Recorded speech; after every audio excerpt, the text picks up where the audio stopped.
Hey everybody, this is a real quick video to show you how to charge your DJI Mini 2 drone batteries with this two-way charging station. So it's really super easy to do. All you need to do is come in with your battery and just slide it in here, and it will actually indicate how charged it is. So this one is 3/4 charged, and then you're just going to plug this into a power source, and this will just start to blink up, blink up, blink up until it's all the way full. And when it's all the way full, it will indicate that it's fully charged.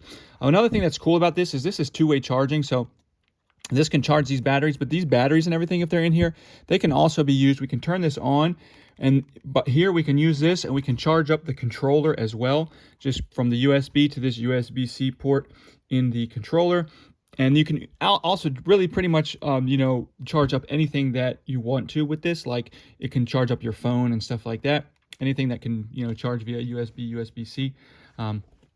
So really, that's all there is to it. If you need one of these, I'll go ahead and put a link in the description to where you can get this two-way charger off of Amazon with free shipping and all that kind of good stuff.